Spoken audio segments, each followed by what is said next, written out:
23.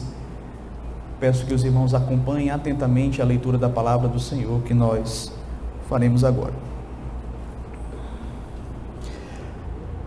Essa foi a razão porque também, muitas vezes, me senti impedido de visitar-vos. Mas agora, não tendo já campo de atividade nessas regiões e desejando há muito visitar-vos, penso em fazê-lo quando em viagem para a Espanha, pois espero que, de passagem, estarei convosco e que para lá seja por vós encaminhado, depois de haver primeiro desfrutado um pouco da vossa companhia. Mas agora estou de partida para Jerusalém a serviço dos santos, porque aprouve a Macedônia e a Caia levantar uma oferta, uma coleta em benefício dos pobres dentre os santos que vivem em Jerusalém. Isto lhes pareceu bem, e mesmo lhes são devedores, porque se os gentios têm sido participantes dos valores espirituais dos judeus, devem também servi-los com bens materiais. Tendo, pois, concluído isto e havendo-lhe consignado este fruto, passando por vós, irei à Espanha. E bem sei que, ao visitar-vos, irei na plenitude da bênção de Cristo. Rogo-vos, pois, irmãos, por nosso Senhor Jesus Cristo e também pelo amor do Espírito, que luteis juntamente comigo nas orações a Deus a meu favor, para que eu me veja livre dos rebeldes que vivem na Judéia, e que este meu serviço em Jerusalém seja bem aceito pelos santos, a fim de que, ao visitar-vos pela vontade de Deus, chegue à vossa presença com alegria e possa recriar-me convosco. E o Deus da paz seja com todos vós. Amém. Vamos orar, queridos, nesse momento. Senhor Deus, louvamos e bendizemos o teu santo nome. Obrigado, Senhor, pelo privilégio de podermos até aqui lermos a tua palavra, louvarmos o teu santo nome, nesta hora, Senhor, em que vamos ter o privilégio de meditarmos nas Sagradas Escrituras, que o teu Espírito possa capacitar cada um daqueles que aqui se encontram, daqueles que também acompanham a transmissão, que o Senhor possa usar a tua palavra mediante a ação do teu Espírito para convencer corações, para trazer a compreensão da verdade do Evangelho, seja para a salvação para aqueles que ainda não te conhecem, seja para a edificação daqueles que já te servem, mas que o Senhor esteja usando, Senhor, a tua palavra. Ajuda-me, Senhor, para que eu possa pregar tão somente aquilo que diz respeito ao texto bíblico, aquilo que é pertinente à mensagem do Senhor para as nossas vidas nesta noite. Que eu seja apenas um mensageiro fiel que transmite a palavra do Senhor. Ajuda-nos, ó Pai, nesta noite, que possamos reter a tua palavra em nossos corações, guardá-la para não pecarmos contra ti, para vivermos sempre de acordo com a tua vontade. Assim, Senhor, eu te peço e te rogo em o nome do Senhor Jesus Cristo. Amém. Meus queridos, nós vivemos em uma época em que é muito valorizado o planejamento. Veja, hoje em dia você vai encontrar inúmeros cursos, inúmeros livros, inúmeros métodos e ferramentas que nos ajudam a traçar metas e alcançar objetivos. E isso tem o seu valor. Veja, a Bíblia, ela não é contra o planejamento. Ela não coloca o planejamento como sendo algo errado ou pecaminoso. Na verdade, Deus nos deu a capacidade de sermos inteligentes, de planejarmos, de programarmos, de estabelecermos objetivos. Isso faz parte, inclusive, do nosso chamado para dominar a terra, lá em Gênesis. Entretanto, queridos, uma coisa que a palavra de Deus também deixa muito claro: Se por um lado não é errado e salutar, não é errado fazer planos, é sim salutar fazer planos, é importante que sejam feitos os planos. Por outro lado, queridos, nós precisamos compreender uma verdade muito importante que a palavra de Deus nos ensina. Qual é? É a verdade de que os nossos planos estão sujeitos aos planos de Deus. É isso que a palavra de Deus vai dizer, por exemplo, lá em Provérbios capítulo 16, verso 1, quando é dito: o coração do homem pode fazer planos, mas a resposta certa vem dos lábios do Senhor. Outro texto, Provérbios 16, 9, o coração do homem traça o seu caminho, mas o Senhor lhe dirige os passos. Provérbios 19, verso 21 diz assim: muitos são os planos no coração do homem, mas o que prevalece é o propósito do Senhor. Então, queridos, é importante nós termos isto em mente. Por quê? Porque às vezes nós temos planos, temos projetos, temos objetivos, e em prol desses planos nós investimos tempo, nós investimos oração, nós criamos expectativas e esses planos não se cumprem. Alguém já disse que quanto maior é a expectativa, maior vai ser a decepção se aquilo que nós esperamos não acontecer. Então, muitas vezes, queridos, nós temos tanta convicção de que algo é bom para as nossas vidas, de que algo é certo, de que algo é legítimo, e nós queremos que, uma vez que isso é bom e é certo e é legítimo, por que isso não acontece logo?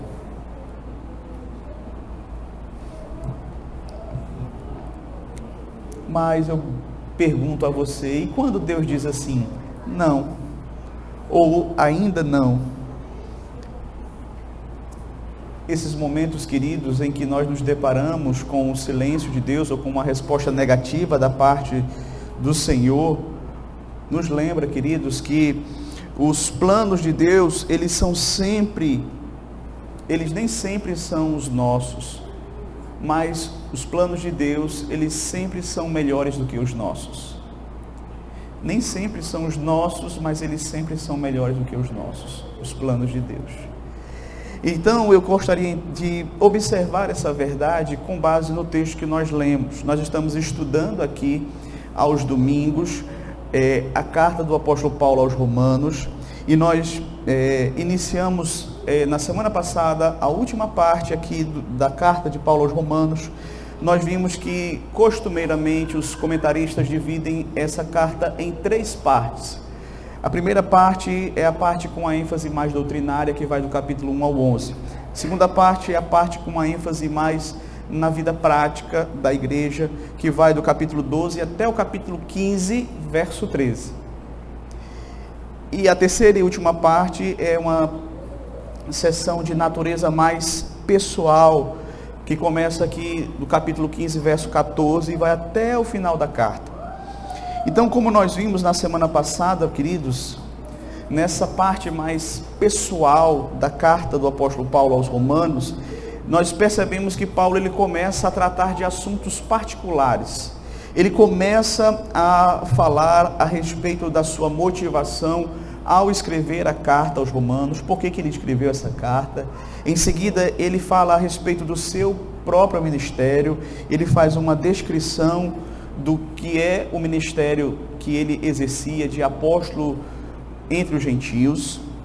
E no texto que nós meditaremos hoje, Paulo ele vai falar sobre a sua situação e também a respeito dos planos que ele tinha. Paulo escreveu essa carta quando ele estava em Corinto, e os planos dele basicamente eram ir para Jerusalém, em seguida ir para Roma, posteriormente ir para a Espanha. Esses eram os planos do apóstolo Paulo, e ele vai falar a respeito disso aqui nessa passagem. E Paulo, por fim, também vai pedir que os irmãos orem a favor desses planos, orem por ele, se juntem a ele em oração, para que esses planos possam ser concretizados de acordo com a vontade de Deus. Entretanto, queridos, será que uma passagem como esta, uma passagem de cunho tão pessoal, tão particular, na qual Paulo vai expor planos particulares dele, pede oração por esses planos, será que nessa passagem nós podemos aprender alguma lição para as nossas vidas?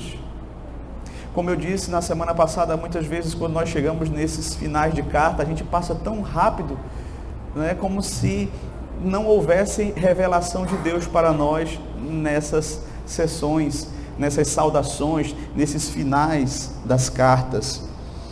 Mas nós vamos sim, queridos, aprender algumas lições importantes aqui. A importância do planejamento, a importância de orarmos por aquilo que nós planejamos, e como muitas vezes os planos de Deus não são os nossos planos, dentre outras lições que nós teremos a oportunidade nesta noite de estudarmos. De modo que eu gostaria então de convidar você nesta noite a meditar a respeito do seguinte tema. Esse é o tema da nossa mensagem hoje: planejamento, oração e a resposta de Deus. Planejamento, oração e a resposta de Deus. Nós vamos ver isso em alguns pontos. Primeiro, planejando com as prioridades certas. Planejando com as prioridades certas. Veja, Paulo, ele não tinha ainda visitado a igreja de Roma. Paulo ainda não tinha tido o privilégio de conhecer pessoalmente aqueles irmãos ali da igreja de Roma. E não foi por falta de vontade do apóstolo Paulo. Na verdade, o motivo que o levou a adiar a sua ida até Roma foi justamente porque Paulo tinha prioridades. E a prioridade de Paulo era justamente realizar o ministério pelo qual Deus o vocacionou, o ministério que ele havia recebido da parte do Senhor Deus. Observe comigo o verso 22, se não é isso que ele vai dizer. Essa foi a razão porque também muitas vezes me senti impedido de visitar-vos. Paulo diz, essa foi a razão, mas que razão foi essa? Os irmãos lembram que nos versos anteriores, nós estudamos na semana passada, Paulo, ele descreveu o ministério apostólico dele. Ele vinha falando justamente do fato de que ele tinha sido chamado, designado por Deus para ser apóstolo entre os gentios. Ele fala a respeito de como sua missão era justamente de lançar os alicerces das igrejas, plantar igrejas. E posteriormente Paulo instituía ali pastores e presbíteros que iam pastorear aquele rebanho, que iam continuar pregando o evangelho ali, e Paulo seguia em frente, ia para uma outra cidade realizar esse mesmo trabalho pioneiro. Logo, Paulo não tinha ido visitar a igreja de Roma por conta da sua atividade apostólica, porque a sua atividade apostólica o impedia. Isto é, Paulo estava, meus queridos, envolvido com a pregação do evangelho em Jerusalém, nas circunvizinhanças, na região do Ilírico, que incluía Grécia, Ásia Menor, Acaia, Macedônia, todas essas 5 grandes províncias do Império Romano e suas respectivas capitais. Paulo, queridos, durante entre 12 e 15 anos, ele esteve cobrindo essa região, pregando o evangelho nesses locais, fazendo o seu trabalho, realizando o seu ministério, razão pela qual ele ainda não tinha tido a oportunidade de ir em Roma para conhecer os irmãos ali daquela igreja e pregar o evangelho ali. Então Paulo, ele tinha uma prioridade e ele levava muito a sério a sua prioridade. Ele sabia que seria muito bom visitar aqueles irmãos amados, mas por uma questão de responsabilidade diante de Deus, de responsabilidade com o seu chamado, ele não tinha feito isso ainda. Mas veja o que ele vai dizer no verso 23. Ele diz assim: mas agora, não tendo já campo de atividade nestas regiões, e desejando há muito visitar-vos, Veja, Paulo diz aqui que já fazia muito tempo que ele desejava visitar os irmãos de Roma. Ele tinha esse desejo no seu coração, mas não foi porque ele ainda tinha muitas cidades gentílicas que precisavam ouvir o Evangelho. Entretanto, veja que no verso 23, ele afirma que agora ele já tinha terminado esse trabalho. Ele afirma claramente aqui que não havia mais campo de atividade para ele naquelas regiões. Ou seja, ele tinha pregado o Evangelho naquelas principais cidades. Aquelas cidades já haviam sido evangelizadas, já tinham discípulos ali do Senhor Jesus Cristo, fazendo com que esse Evangelho se espalhasse para as cidades menores. E agora, Paulo, ele deixa claro que a oportunidade está surgindo para que ele possa, então, ir para Roma. Então, as principais cidades já haviam sido alcançadas pelo Evangelho. Já havia igrejas promissoras, bem estabelecidas na Galácia, em Corinto, Filipe e toda aquela região. Diante disso, Paulo passa a dizer o que é que ele então pretende fazer, uma vez que ele já havia feito o trabalho apostólico ali naquela região. Veja o verso 24. Penso em fazê-lo quando em viagem para a Espanha, pois espero que de passagem estarei convosco e que para lá seja por vós encaminhado, depois de haver primeiro desfrutado um pouco a vossa companhia.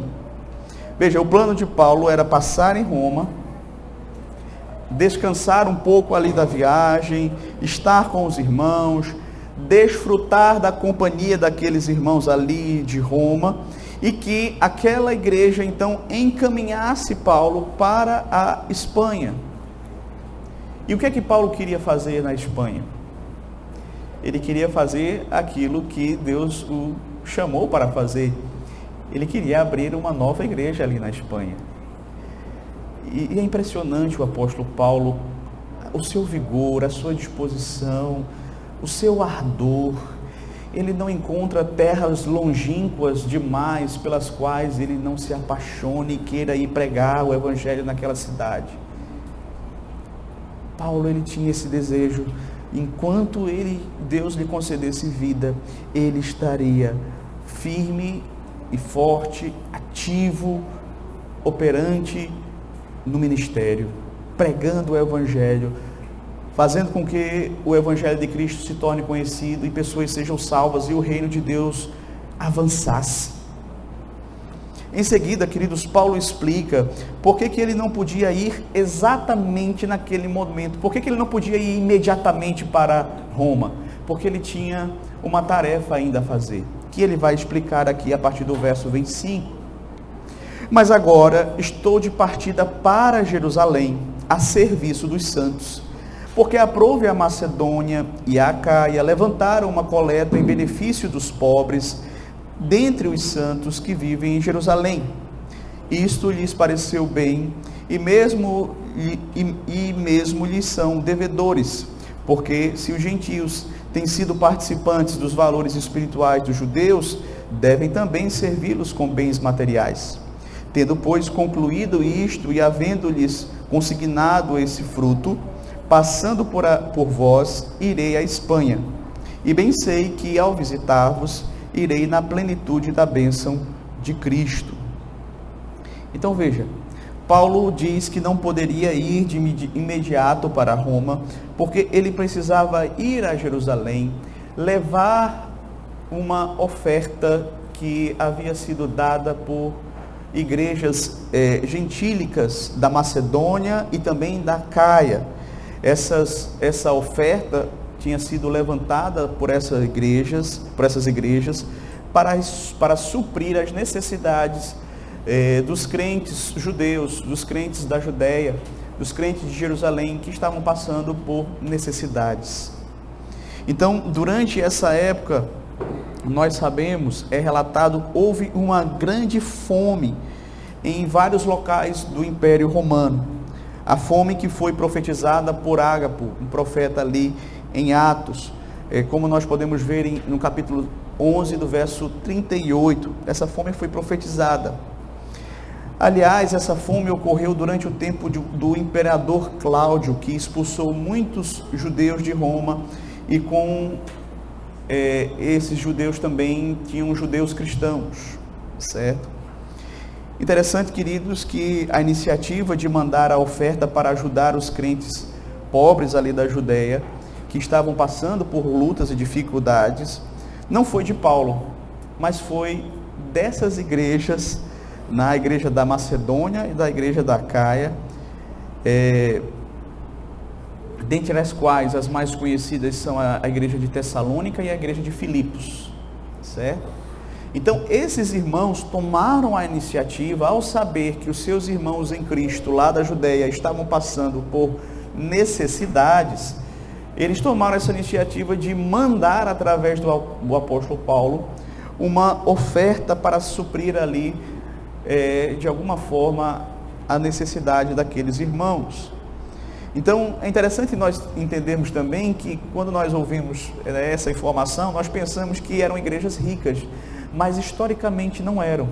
Eram igrejas humildes, eram igrejas sem muita condição financeira, mas que foram capazes de dividir o pouco que tinham com aqueles outros irmãos que estavam passando necessidades. E Paulo não vê nada de mal nisso, não é? Paulo, ele vê isso como uma bênção.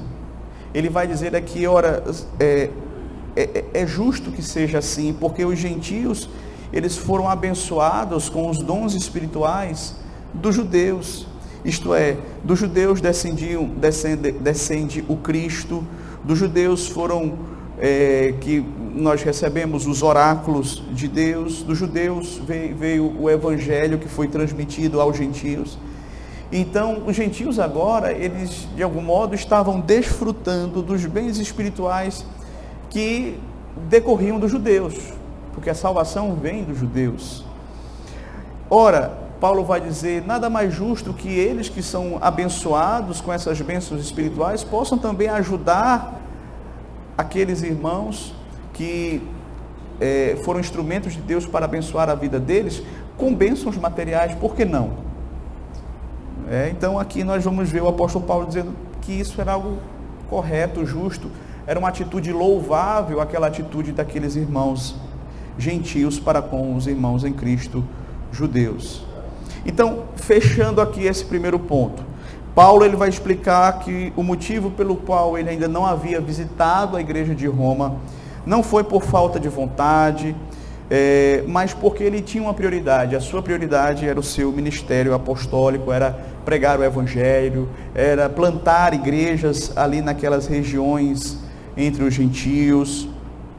E durante anos Paulo fez aquele trabalho, durante anos Paulo evangelizou extensas áreas, como nos é dito no texto aqui do capítulo 15, de Jerusalém até o Ilírico, estabelecendo igrejas. E Paulo diz que agora ele já havia concluído esse trabalho de plantação de igreja naquela região, que ele pretende ir para Roma. Só que antes ele quer passar em Jerusalém para levar esse donativo das igrejas da Macedônia e da Acaia para os crentes judeus ali de Jerusalém que estavam passando por necessidades. E aqui, queridos, nós podemos aprender e observar de forma muito clara que Paulo é alguém que faz planos. Paulo é alguém que estabelece os seus planos, obviamente sempre direcionado por suas prioridades. Isso fica claro aqui. Então, é uma lição para as nossas vidas. Nós devemos sim planejar, mas planejar com as prioridades certas. Nós vamos falar um pouco mais disso mais na frente. Mas agora eu quero destacar, queridos, em segundo lugar, que Paulo agora ele vai pedir que aqueles irmãos da igreja de Roma orem por ele e orem também pelos seus planos. Segundo ponto que eu quero destacar nesta noite, orando para que o Senhor abençoe os nossos planos. A partir do verso 30, Paulo então ele vai fazer isso. ele vai rogar à igreja de Roma que lutem com ele em oração para que aqueles planos que ele está fazendo possam ser concretizados. Veja aí, verso 30 em diante.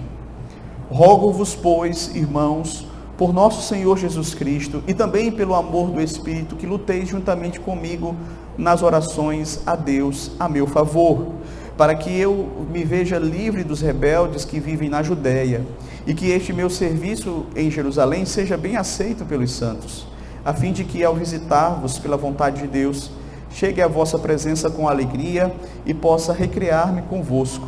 E o Deus da paz seja com todos vós. Amém.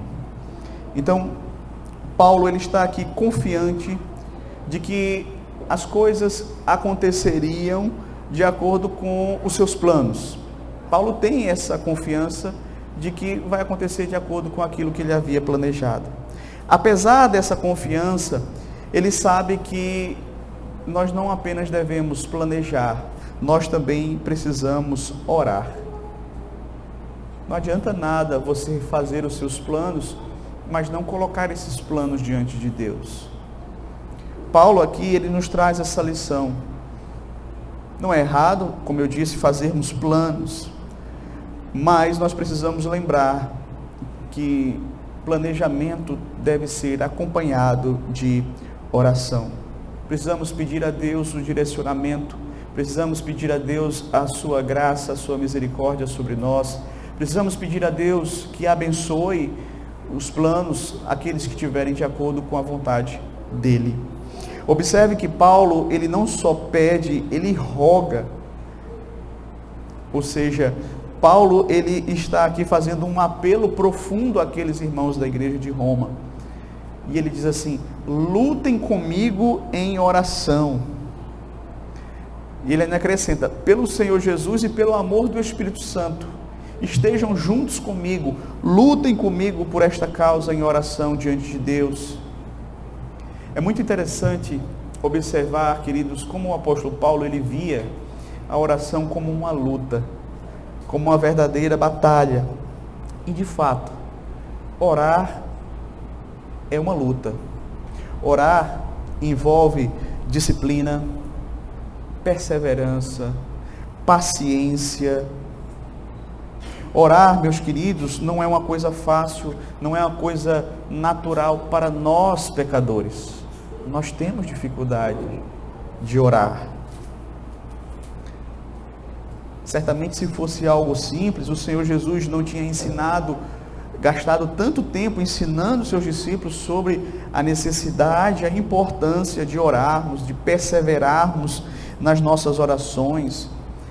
Paulo sabia que orar é uma batalha, é uma luta. Mas Paulo não queria travar essa batalha sozinho. Ele queria também poder contar com a ajuda dos irmãos.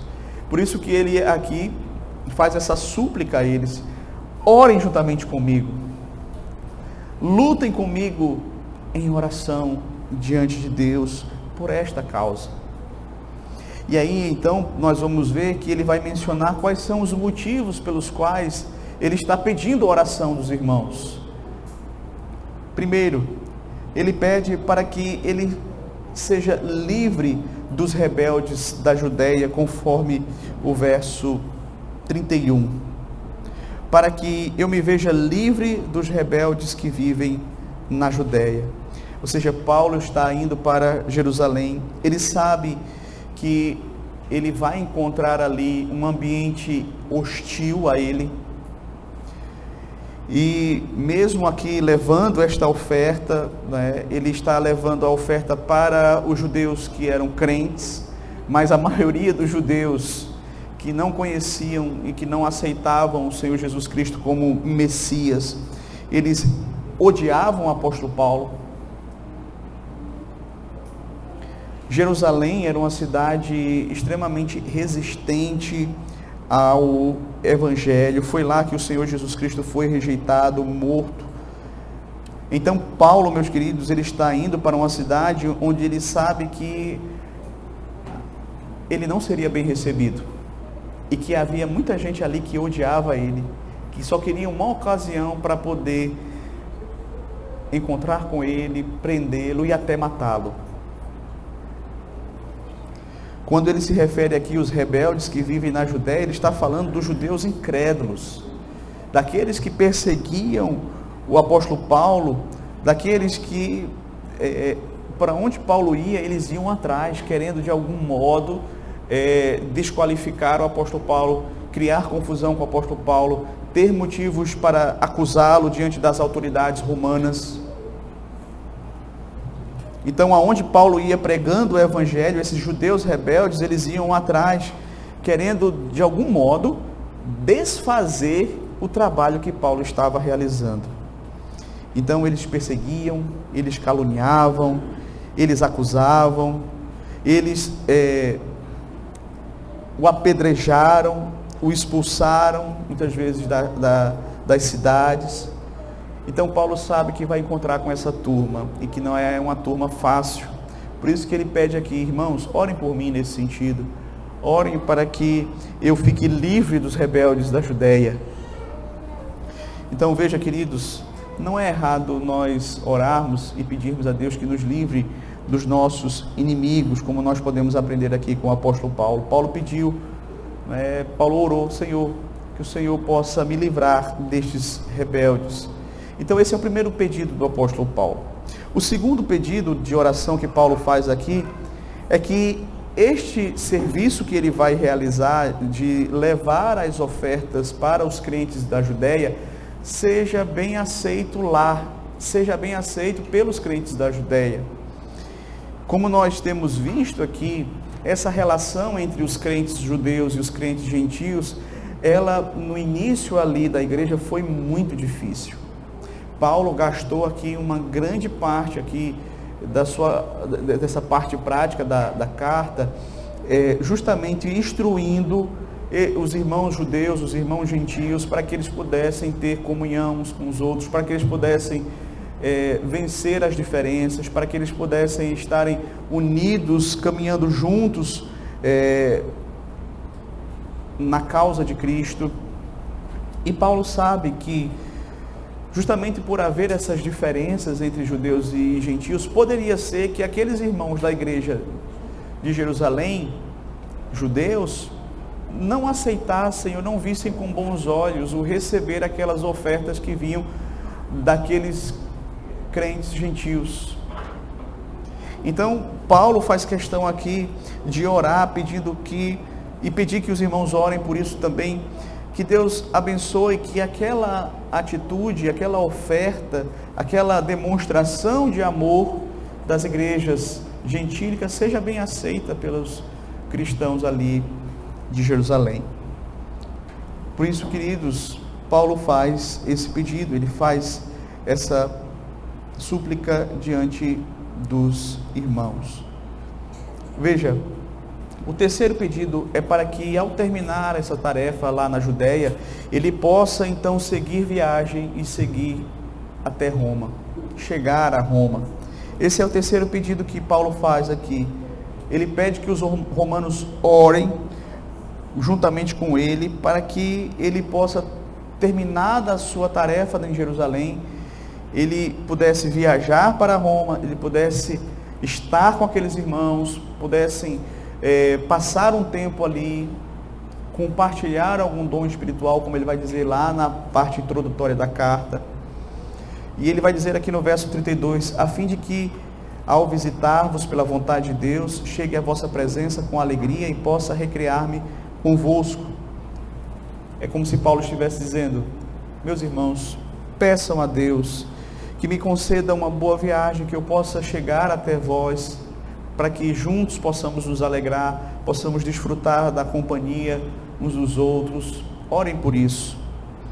E finalmente, irmãos, Paulo termina com uma oração extremamente curta, não é? Ele faz apenas um pedido, uma súplica só nessa oração, mas que está aqui registrada no versículo de número 33. E o Deus da paz seja com todos vós. Amém.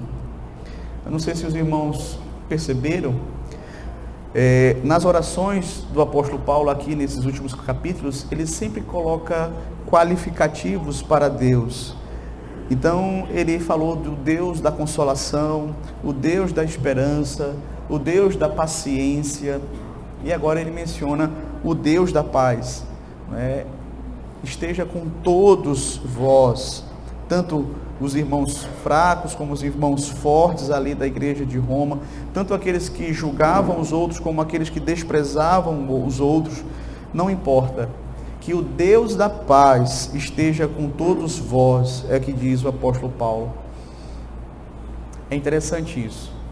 Quando os irmãos precisavam de paciência, Paulo diz assim, que o Deus da paciência vos conceda a paciência que vocês precisam. Quando eles precisavam de esperança, Paulo vai dizer, o Deus da esperança vos conceda firme esperança. Mas aqui Paulo vai dizer que o Deus da paz possa dar a vocês essa condição de vocês viverem em paz uns com os outros. Agora, um ponto que não está aqui no texto, e aí nós vamos destacar isso, não está aqui no texto, mas seria interessante nós pensarmos um pouco, será que o apóstolo Paulo teve respondidas essas orações que ele mencionou aqui? Será que essas orações que certamente foram feitas pelo apóstolo Paulo e também pelos irmãos da igreja de Roma foram atendidas por Deus? Essa é uma pergunta interessante. Então vamos lá. Primeiramente, Paulo ele não ficou livre dos rebeldes da Judéia. Quando Paulo chegou na Judéia, Atos capítulo 21, do verso 27 ao 28, diz o seguinte: quando já estavam por findar os 7 dias, os judeus vindos da Ásia, tendo visto Paulo no templo, alvoroçavam todo o povo e o agarraram, gritando: israelitas, socorro! Este é o homem que por toda parte ensina todos a serem contra o povo, contra a lei e contra este lugar. Ainda mais introduziu até gregos no templo e profanou este recinto sagrado. Ou seja, quando Paulo chegou ali, quando ele foi ao templo, ele encontrou ali os rebeldes da Judéia. Houve uma grande confusão naquela situação, de modo que um oficial romano teve que intervir na situação para livrar Paulo das mãos dele, porque eles queriam matar o apóstolo Paulo. Ele fica então preso, depois ele é enviado para Cesareia, onde ele passa 2 anos preso. Depois ele vai para Roma, sim, mas ele vai na condição de preso político, e lá ele passa mais 2 anos. Então, Deus não livrou o apóstolo Paulo dos rebeldes da Judéia, livrou da morte, isso é verdade, ali na Judéia, mas eles o atacaram, eles fizeram ali a sua perseguição ao apóstolo Paulo, inclusive ocasionando a sua prisão.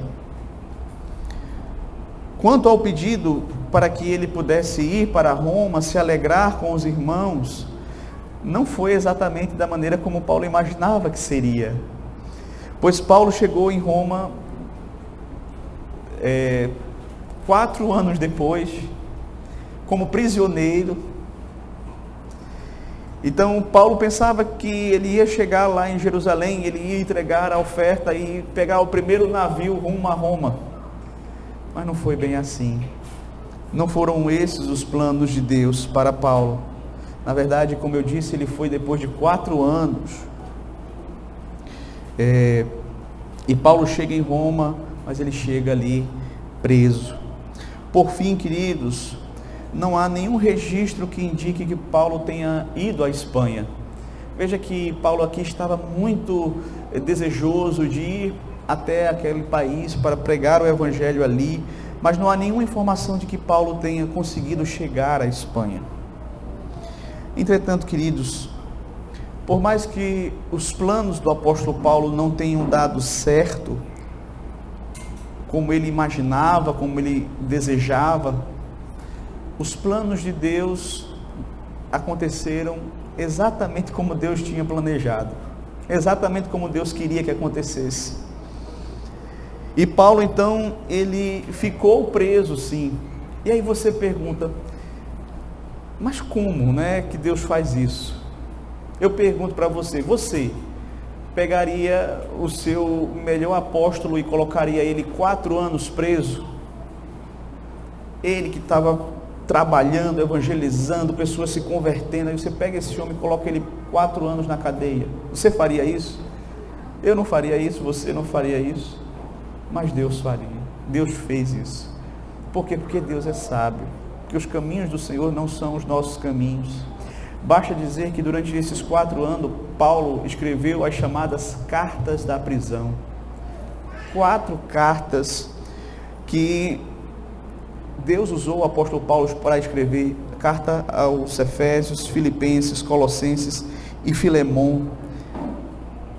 Cartas por meio das quais Paulo evangelizou muito mais pessoas e evangeliza até o dia de hoje.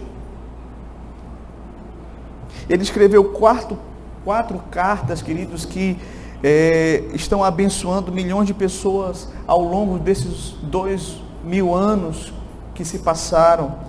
Então, Deus não deu aquilo que Paulo queria, porque Deus tinha algo maior para ele.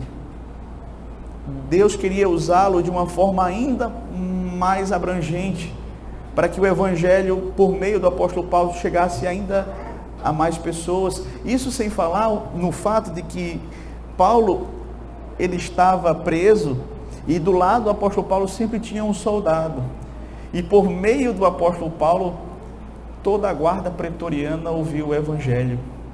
E mais na frente ele vai dizer assim: olha, os da casa de César te saúdam. Ou seja, até dentro do quartel-general do imperador tinham pessoas convertidas através do ministério do apóstolo Paulo. Então, queridos, isso nos traz ensinamentos profundos. Deus sabe o que Ele está fazendo. Deus sabe o que Ele está fazendo. Quando Ele não permite que os nossos planos se concretizem, nós nunca podemos deixar de lembrar disso.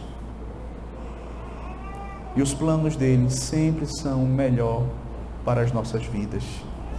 Então, queridos, depois de uma exposição tão profunda, né, que nós acompanhamos aqui na primeira parte da carta, uma exposição doutrinária, depois de vermos princípios práticos da vida cristã, aqui nós temos o apóstolo Paulo abrindo aqui o seu coração, falando sobre a sua condição, falando sobre o seu chamado, falando sobre os seus planos. Ou seja, você vê aqui não só Paulo, o teólogo, mas você vê o apóstolo Paulo, uma pessoa que tem planos, que pede que os irmãos orem juntamente com ele, para que esses planos sejam concretizados. E com isso, queridos, nós podemos aprender algumas lições que eu gostaria de compartilhar com os irmãos nesta noite. Primeiro, quero tirar algumas aplicações desse texto para as nossas vidas. Eu creio que uma lição básica aqui desse texto, uma lição que permeia todo o texto, é que o crente pode fazer planos, mas a resposta certa vem dos lábios do Senhor. Observe, meus queridos, como Paulo ele tinha vontade de ir ter com aqueles irmãos em Roma, mas ele já tinha sido impedido muitas vezes. Ele pensou que daria para ir, mas as portas se fecharam. Meus irmãos, a vontade dos crentes é muitas vezes contrariada pelos planos e pelos propósitos de Deus. Muitas vezes nós temos desejos que são bons, que são salutares, que são legítimos, mas não é o que Deus quer para a nossa vida. seja naquele momento, ou talvez Deus não queira que não aconteça em nenhum momento em nossas vidas.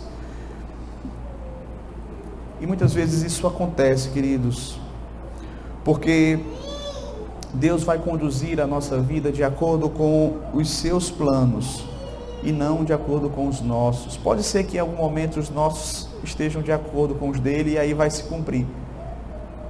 Mas o que realmente importa nisso tudo é que os planos dele são sempre o melhor para as nossas vidas. É isso que importa.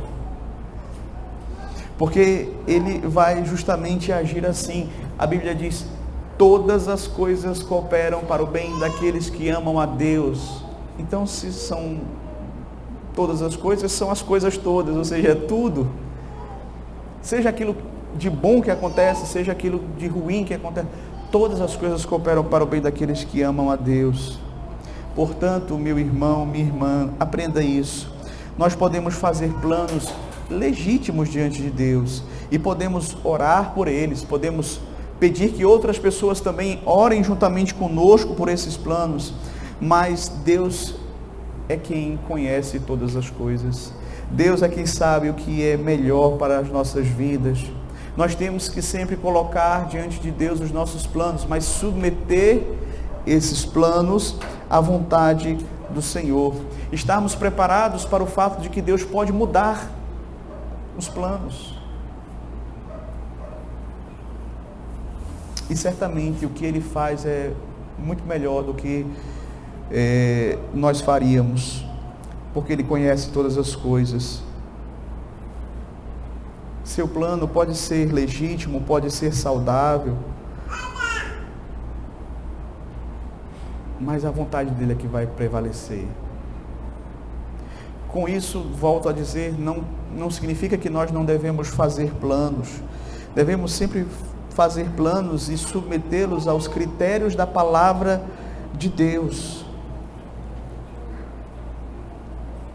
buscando sempre fazer aquilo que faz bem para a nossa alma.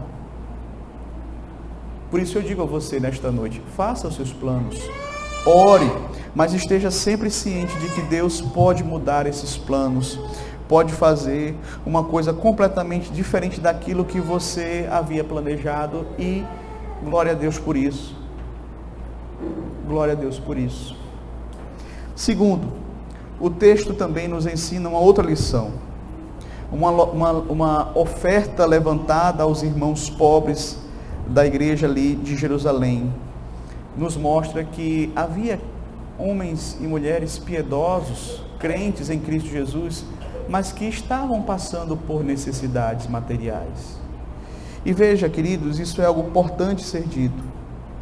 Se por um lado você tem ali uma lição clara de amor da parte daqueles irmãos da igreja da Acaia e da Macedônia, que compartilhavam um pouco que eles tinham com os irmãos mais necessitados, por outro lado, queridos, também o texto nos ensina e nos mostra que há crentes que passam por necessidades materiais. Que ser crente não significa dizer que você vai ser rico, como muitas vezes isso é ensinado por aí. Deus muitas vezes vai permitir que nós vivamos vidas humildes, e Ele faz isso porque Ele sabe o que é bom para nós.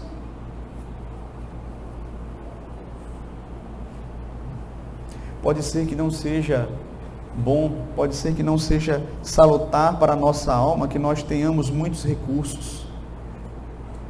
Talvez Deus sabe que o nosso coração se deixe seduzir pelas riquezas, seja dominado pelas riquezas.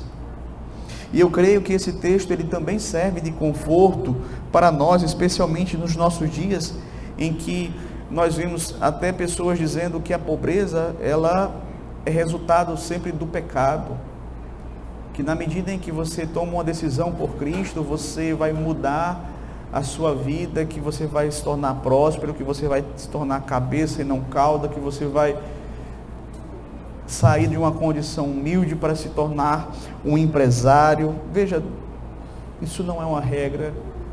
Deus pode fazer isso? Ele pode. mas nós não podemos dizer que esse é o plano de Deus para todos os crentes. A história da igreja está repleta de irmãos que foram fiéis, mas que Deus permitiu que tais irmãos passassem por dificuldades financeiras neste mundo. O próprio Senhor Jesus Cristo, Ele mesmo vai dizer que Ele não tinha onde reclinar a cabeça. Mas o importante de tudo isso é que Deus nunca nos abandona. Deus sempre está sustentando o seu povo, suprindo o seu povo, inclusive através de irmãos caridosos que compartilham do pouco que têm e nos suprem em nossas necessidades. Uma terceira lição que nós aprendemos aqui é que as primeiras coisas devem vir primeiro. É muito difícil, queridos, nós colocarmos esse princípio em prática em nossas vidas. Devido à nossa natureza pecaminosa, nós muitas vezes deixamos de fazer aquilo que é o essencial, aquilo que deveria ser a nossa prioridade, para fazer aquilo que nós gostamos de fazer, aquilo que nos dá prazer, aquilo que de algum modo traz alegria ao nosso coração. As coisas mais necessárias nós não fazemos porque queremos fazer aquilo que o nosso coração está nos pedindo. Paulo vai dizer aqui, meus queridos, de uma forma muito clara: eu desejava muito ir a Roma, desejava muito poder conhecer vocês, estar com vocês, desfrutar da comunhão com vocês, mas no momento eu não posso ir por causa dos meus afazeres. Os meus afazeres não me permitem ir.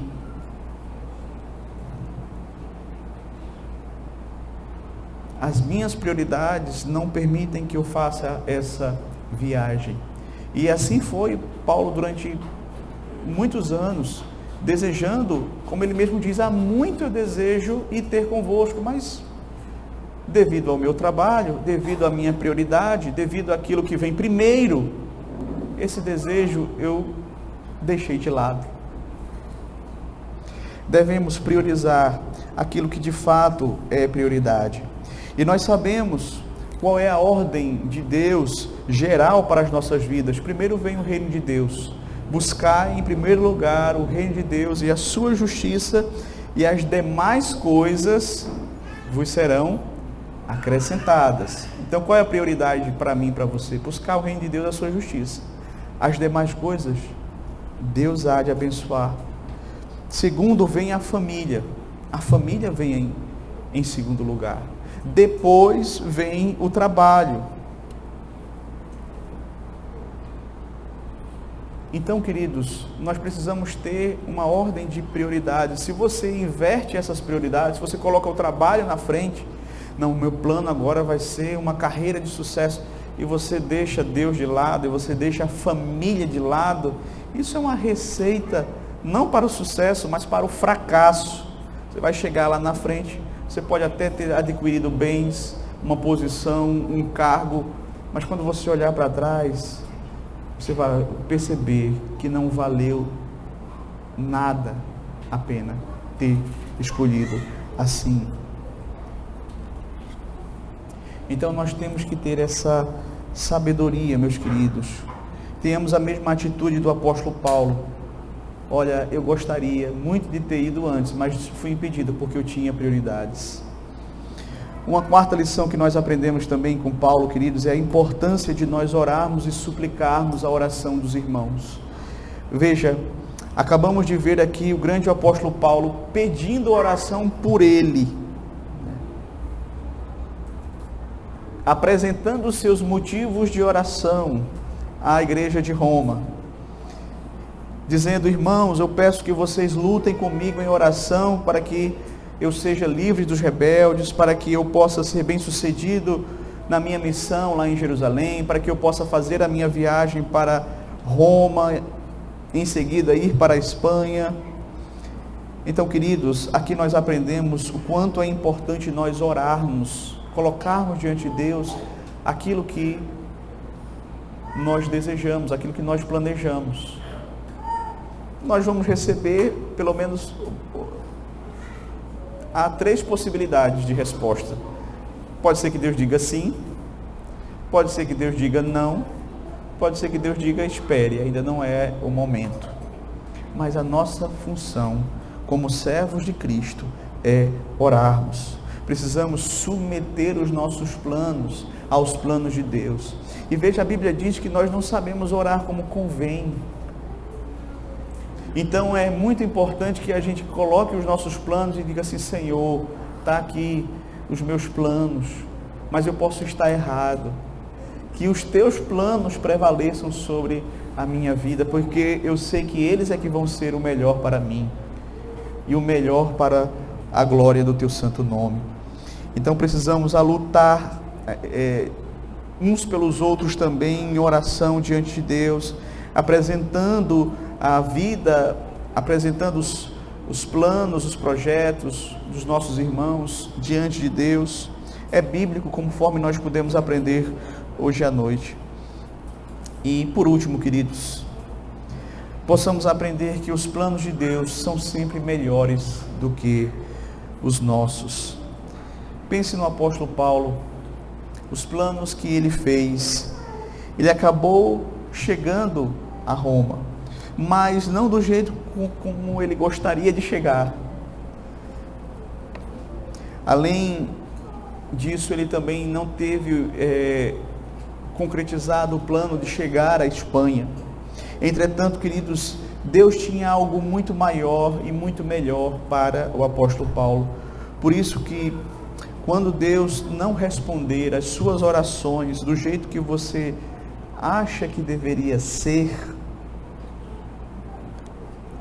antes de chegar à conclusão, não, Deus não existe, porque Ele nunca fez aquilo que eu pedi que Ele fizesse, ou você ficar chateado com Deus, dizendo, Deus não se interessa pela minha vida, não está nem aí para as minhas lutas, Deus não me ama. Veja, quando você fizer orações e essas orações não forem atendidas como você deseja diante de Deus, lembre do apóstolo Paulo.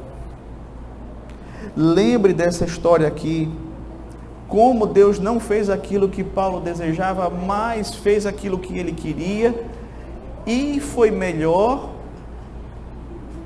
e o nome dele foi mais glorificado, através daquilo que aconteceu na vida do apóstolo Paulo. Então, não pense que Deus não ama você, não pense que Deus não atende os seus pedidos, não cuida de você. Na verdade, saiba que Deus, Ele sabe melhor do que você precisa, melhor que você, pode ter certeza. E às vezes, o que você precisa é receber da parte dEle uma palavra: olha, espere um pouco, ainda não é o momento, ainda não é a ocasião, não é do seu jeito, é do meu jeito. E aí nós precisamos nos calar diante do Senhor e somente agradecer a Ele, por sabermos que Ele atende não a oração que nós fazemos necessariamente, mas aquela que deveríamos ter feito. Ela atende as orações que estiverem de acordo com os seus planos. Que Deus nos abençoe. Amém.